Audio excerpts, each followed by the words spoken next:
Բոլորը պատրաստ են։ Մեկ վարքյան սպասեք։ Միշտ ապեք, սպասեք։ Գալյանը որակից, որ արդարադատություն տեղի։ Բոլորը սպասեք, հեսա կպատասխանեմ բոլոր հարցերին։ Բոլորը պատրաստ են։ Ոչ։ Միլենա Արիստը։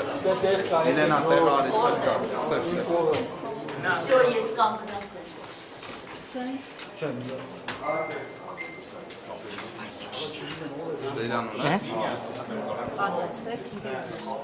Բոլորը պատրաստ են։ Իրենք նոր Գալյանը ասաց, որ տեղի ունեցավ արդարադատություն։ Ինչ տեղի ունեցավ ըստ ձեզ։ Ինձ բերեք sense ասենք, հա, ես երբ որ քննարկում եի գործընկերների հետ, ասեց հույս կա, հույս մի քիչ կա, հավատի խնդիրն է։ Համապատասխանաբար Սահմանադրական դատարանը ուներ հնարավորություն, պատմական հնարավորություն առաջին անգամ անվավեր ճանաչել ընտրությունների արդյունքները, որովհետև ինչպես ես իմ անորոշ 6 օրտեվա, 5 օրտեվա դատական նիստերի ընթացքում մի քանի անգամ արձանագրել էի, որ այս բողոքարկումը որակապես տարբերվում է մնացած բողոքարկումներից։ Ոչ թե նրա պատճառով, որ մնացած բողոքարկողները վատ էին բողոքարկել, վատ էր բողոքել, բայց այս դեպքում մենք ունենք շատ ունիկալ մի իրավիճակ, երբ ըստ էության մանդատներ ստանալ կամ չստանալու հանգամանքը կախված է եղել բացառապես կենտրոնական ընտրական հանձնաժողովի կողմից ընդունված որոշմամբ։ Այսինքն այդ որոշումը չէր լինում։ Ստանում էին մանդատները, այդ որոշումը կար, չէին ստանում մանդատները եւ համապատասխանաբար մանդատները չէին ստանում այնպիսի ցածր տարբերությամբ, որը դատական նիստի ժամանակ կենտրոնական ընտրական հանձնաժողովի աշխատակիցը ընդունեց, որ այո, իրանց համակարգը 100%-անոց ճշտությամբ չի կարող վերարտադրել, որովհետև 16000 մարդ է աշխատում, 70000 տվյալ են մուտքագրում։ Մենք ներկայացրեցինք տվյալների մշակման արդյունքում տեղի ունեցող թերությունները, որ ցանկացած տվյալների մշակման արդյունքում նմանատիպ թերություններ հանդես են գալիս, ցանկացած գործընթաց, որը ներառում է 16000 մարդ, ենթադրում է, որ որոշակի թերություններ առաջ են գալու։ Եվ համապատասխանաբար է շեղումը այնքան էր, որ միջազգային պրակտիկայում ընդունված իօքուտ ընտրողի կոնցեպտը ենթադրում էր, որ եթե դատարանը նույնիսկ չուներ համոզմունք, որ անցել է 4%-ը թե չի անցել, ապա պետք է պաշտպաներ ընտրողների ձայնը։ Ցավոք սրտի մենք չունեցանք այն, ինչը կարող էինք ունենալ, Սահմանադրական դատարանը կարող էր վերահաստատել այդ խախտումները, որը շատ հստակ միանշանակ ցույց էր տրվել դատական գործի շրջանակներում եւ դրանով իսկ բարձրացնել վստահությունը դատական համակարգի։ Ես համոզված եմ, որ համոզիչ էր։ Բայց ինչու։ Ասում եմ, ես համոզված եմ, որ համոզիչ էր։ Ժամանակը կանցնի, որոշ ժամանակ հետո կպարզվի այլ ինչ հանգամանքներ են ազդել նմանատիպ որոշում կայացնելու վրա։ Քաղաքական սա հրահանգի հետևանքով։ Ես հիմա ավել ինֆորմացիա, ասեք, ավարտեմ, ես ավել ինֆորմացիա հիմա ավել կարծիք չասեմ, բայց ակնհայտ է, որ դատական նիստի շրջանակներում ներկայացված ապացույցների նյութերի ուսումնասիրությամբ միանշանակ էր, որ պետք է կայացվեր առնվազն։ Ինչի եմ ասում առնվազն, որովհետև գործընկերները նաև թվային ճշտությամբ ցույց էին տվել, օրինակ քաղաքացիական պայմանագիր կուսակցության կողմից հիմնադրամի թույլատրելի չափից ավել ծախսերը, բայց առնվազն ԲՀԿ-ն պետք է ստանար մանդատներ։ Եվ ինչի եմ սա ասում, ժամանակը ցույց կտա, որովհետև ցանկացած այլ մաթեմատիկա միշտ էլ կարելի է փորձել ինչ-որ արգումենտ գտնել, ինչի հիմնավորել, հա, ինչ-որ տենց խելոք տեքստով հիմնավորել, որ գիտեք ինչ այս դեպքերում, ասենք, կա մի հատ դատական ակտ, հակասահմանադրականություն չեն քննարկում, այս փուլի խնդիր չի, բայց կրկնում եմ, բոլորի աչքի առաջա տեղի ունեցել գործընթացը, երբ որ կենտրոնական ընտրական հանձնաժողովը տեղյակ լինելով դիտավորյալ չի կանգնացրել քվեարկությունը, հետո քվեարկության արդյունքները անվավեր է ճանաչել։ Հայաստանի Հանրապետության բոլոր քաղաքական ուժերը պետք է պատրաստ լինեն, որ հետագայում կենտրոնական ընտրական հանձնաժողովը ցանկացած քանակի տեղամասերը ուղղակի անվավեր է ճանաչելու ինչ որ հանգամանքներում, որովհետև միշտ էլ լինելու են խախտումներ եւ ազդելու ընտրությունների արդյունքների վրա։ Մի քայլ էլ առաջ գնանք։ Ինչի ընդամենը 2 տեղ անվավեր ճանաչել։ Իրականում ինքը մեծ ուրախությամբ 30 տեղ անվավեր կճանաչեր եւ օրինակ Հայաստան դաշինքներ չէր հաղթահարի 8%-ը։ Մի հատ պատճառ կար դրա համար, որ դա չի արել։ Ընդամենը մի պատճառ։ Սահմանադրությունը երաշխավորում է 3 ուժի անցնել ազգային ժողով։ Եթե երաշխիքը չլներ, համոզված եղեք 20 30, 50, ինչ որ տեղամասերում, ինչ որ խախտումների արդյունքներով Վատ անհավատ նախադեպ ամեն ինչ։ Եվ ԲՀԿ-ի ակտիվ քայլերից։ ԲՀԿ-ի հաջորդ քայլերի հետ կապված գործընկերները կներկայացնեն քաղաքական թիմը ինչ է անելու, առնվազն կա որոշումը վերջնական է, ինչպես նշեցիք, իրավական գործընթացներ շարունակ, մի քանի իրավական գործընթացներ կան կքննարկենք եւ դրանց հետ կապված գործողությունները հետագա պարզ կլինի, իսկ քաղաքական դաշտում ես չեմ տիրապետում հետագա քայլերին, այսինքն գործընկերները կարող են ներկայացնել։ Դուք սա որակում եք իրավական որոշում թե քաղաքական։ Սահմանադրական դատարանի որոշումները միշտ իրավաքաղաքական են, որովհետև սահմանադրական իրավունքը ինքնին քաղաքական իրավունք է։ Բայց սահմանադրական դատարանը ընտրական վեճերով կամ ընտրությունների արդյունքներով ընդունված ակտերի վիճարկման հետ կապված վեճերով հանդես է գալիս որպես հենց դատարան, ինքնային առաջին ատյանի դատարանը, պարզ ասած, ով պետք է քննի այդ որոշումների իրավաչափության հարցը։ Եվ միշտ էլ կա քաղաքական կոմպոնենտ, բայց սա այն դեպքն է, երբ որ շատ հստակ էր, միանշանակ էր, այսինքն մարդիկ տեսել են, բոլորի աչքի առաջ է, եւ բոլորը տեսան, որ ցավոք սրտի սահմանադրական դատարանը մասնակից եղավ կամ առնվազն չկանգնեցրեց ձայնագողությունը։ Հիմա որպես փաստաբան ես պիտի ասեմ դե դատարանի ակտը այս ակտի հետ պետք է համահաշտվենք, չէ։ Մենք կարող ենք նայենք ստատիստիկան սահմանադրական դատարանի, ու ինչ եղավ, մարդիկ ժամանակին վստահությունը կտրուկ ավելացել էր, բավականին մեծ քանակությամբ դիմումներ կար, հիմա դիմումները պակասել են։ Սահմանադրական դատարանը տարեկան մինչև 10 գործով պլյուս-մինուս որոշումներ է կայացնում, ընդ որում տենց համեմատաբար այդպես փոքր ազդեցություն ունեցող քաղաքական տեսակետից գործերով, հա, երբ որ մենք տեսնում ենք քաղաքական կարևոր գործեր, ապա ակնհայտ է քաղաքական ազդեցություն։ Երբ որ մենք բարձրաձայնում ենք սահմանադրական դատարանի վրա հարձակման հետևանքները, երբ որ ոչ իրավաչափ եղանակով սահմանադրության փոփոխություն տեղի ունեցավ, որի արդյունքում ըստ էության հիմա ես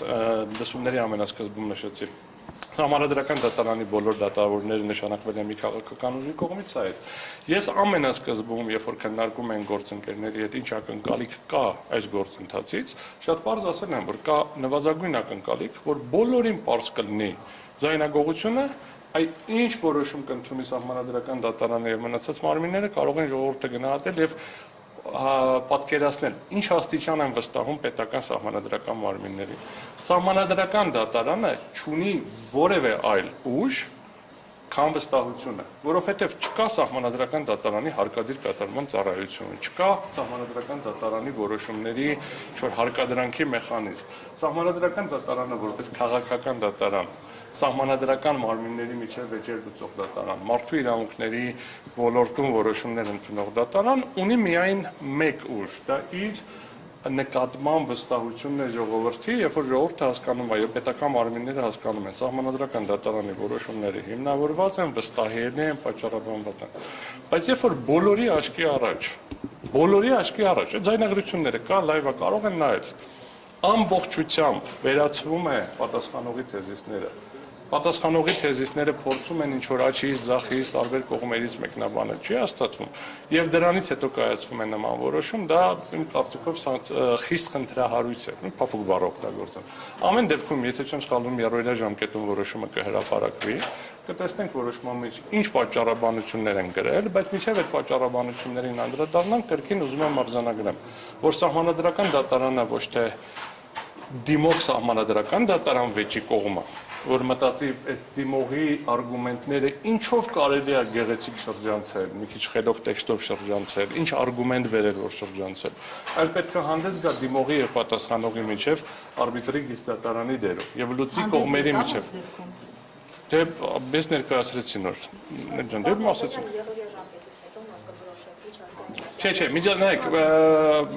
միջազգային եւ ցենց ասեմ, այլ իրավական գործընթացների մասով որոշում ունենալուն պես կքննարկենք վստահորդ երկը հասկանանք հետագա։ Մի վարքան ավարտեմ, հեսա այլ իրավական գործընթացների մասով կքննարկենք եւ կդիտարկենք, այս պահին ավելի դետալներ չեմ ասի, երբ որ կունենանք որոշումները, մի քանի իրավական գործընթացներ կան, որոնց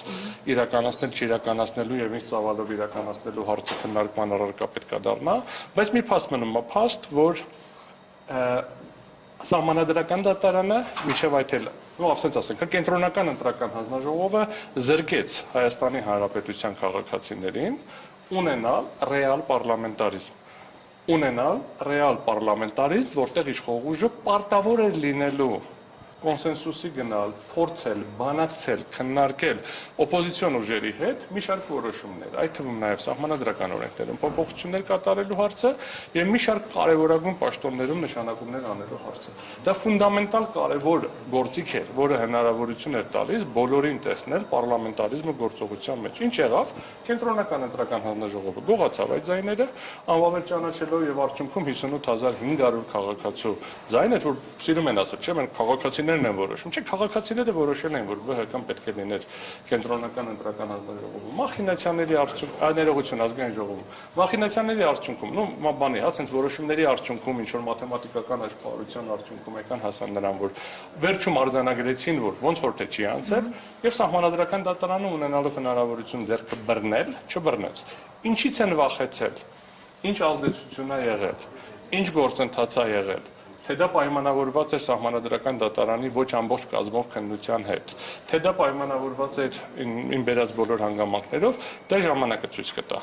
Վերջի վերջո ես չեմ բացառում, որ դատարանի որոշ դատավորներ ունեին նման համոզմունք եւ կայացրել են նման որոշում, հա, այսինքն ըստ էության արձանագրելով, որ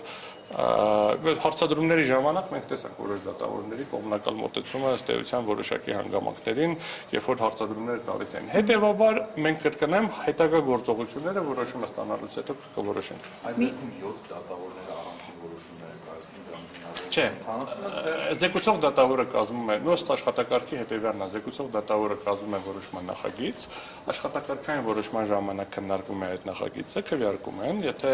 5 ձայն ստանում է այդ նախագիծը, համապատասխանաբար դա դառնում է վերջնական, ընդունվում է։ Եթե մեծամասնությունը դեմ է լինում, զեկուցող դատավորի փոփոխություն է տեղի ունենում, նոր զեկուցող դատավորը կազմում է նոր նախագիծ արդեն այլ որոշմամբ եւ դա նույնպես դրվում է քննարկման եւ քվեարկվում է, եթե 5 ձայն ստանում է, դեռ կարող է խմբագրական ինչ-որ բաներ փոխվեն, բայց կոնցեպտուալ դա է։ Պարոն Օրբելյան, այն քաղաքացիները, որոնց ձայնը ըստ էության որոշիչ չեղավ, անվավեր ճանաչվեցին, այդ քաղաքացիները կարող են դիմել միջազգային դատարաններ եւ կոնկրետ որ դատարան։ Նայեք, միջազգային դատարաններ դիմելու հնարավորություն արկայություն կա, ցավոք սրտի միջազգային դատարան դիմելու արդյունքում ընտրությունների արդյունքները չեն փոխվելու եւ Հայաստանը առնվազն 5 տարի կամ ինչքան որ կլինի, հայ, ես ակնկալում եմ, որ ավելի կարճ չի ունենա հնարավորություն ամբողջական պարլամենտարիզմի գործիքակազմը կիրառել, ընդհանրապես մի գործիքն է կիրառվելու, 2/3 մեծամասնություն չկա, սահմանադրական փոփոխությունների մի շարք հարցերի համար ստիպված է լինելու ընդդիմության падգամավորների ընդդիմության հետ բանակցել, բայց այն գործիքը, որ մենք կարող ենք ունենալ, եւ դա շատ ավելի մոտ էր, դա էր քաղաքացիների կամքը, որպեսզի ազգային ժողովում լինեին 4 ուժեր, որովհետեւ կրկնում եմ, ոչ մեկը չի բարձրաձայնել, որ ԲՀԿ-ի օգտին ինչ որ միջամտություն է եղել այդ անվավեր ճանաչված տեղամասերում։ Բոլորի աչքի առաջ էր Վահագն Հովակիմյանը, ասում էր, հա, խնդիր չկա, զինվորները քվեարկել են, ոչ մի խնդիր չկա, միակ խնդիր առաջացավ այն ժամանակ, երբ որ պարզ դառավ, որ թվերը ճիշտ հաշվելու դեպքում ԲՀԿ-ն ասում է։ Քաղաքացիները ինչպես կարող են իրար։ Հավելյալ այդ մասով մենք հավելյալ տեղեկատվություն, եթե անհրաժեշտություն ունի, կտրամադրենք։ Շնորհակալ եմ։